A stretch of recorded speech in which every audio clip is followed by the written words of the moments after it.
ಕುರ್ಚಿ ಫೈಟ್ ಈಗ ದೆಹಲಿಗೆ ತಲುಪಿದೆ. ಡಿಕೆ ಶಿವಕುಮಾರ್ ಅವರು ಶತಾಯ ಸಿಎಂ ಆಗಲೇಬೇಕು. ಪವರ್ ಶೇರಿಂಗ್ ಅವಧಿ ಮುಗಿದಿದೆ. ಸಿಎಂ ಸಿದ್ದರಾಮಯ್ಯನವರು ಕೊಟ್ಟ ಮಾತು ತಪ್ಪಿದ್ದಾರೆ. 2.5 ತಿಂಗಳಾಯ್ತು, ಅವಧಿ ಮೀರಿದೆ.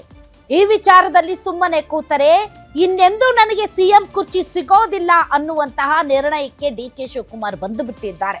ಶತಾಯ ನಾನು ಆ ಕುರ್ಚಿ ಹತ್ತಲೇಬೇಕು ಅಂತ ಈಗ ದೆಹಲಿ ಟೂರ್ ಮಾಡಿದ್ದಾರೆ.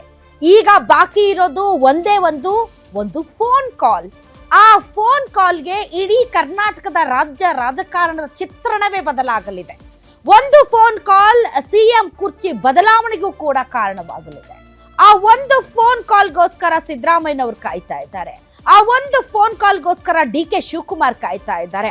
ಆ ಒಂದು ಫೋನ್ ಕಾಲ್ಗೋಸ್ಕರ ಇಡೀ MLAಗಳು ಕಾಯ್ತಾ ಇದ್ದಾರೆ. ಆ ಒಂದು ಫೋನ್ ಕಾಲ್ನಿಂದಾಗಿ ಇಡೀ ರಾಜ್ಯದಲ್ಲಿ ಹಂಗಾಮ ಸೃಷ್ಟಿಯಾಗಲಿದೆ. ಹಾಗಾದ್ರೆ ಆ ಫೋನ್ ಕಾಲ್ ಯಾವುದು? ಆ ಕಾಲ್ ಏನೇನು ಮಾಡಲಿದೆ?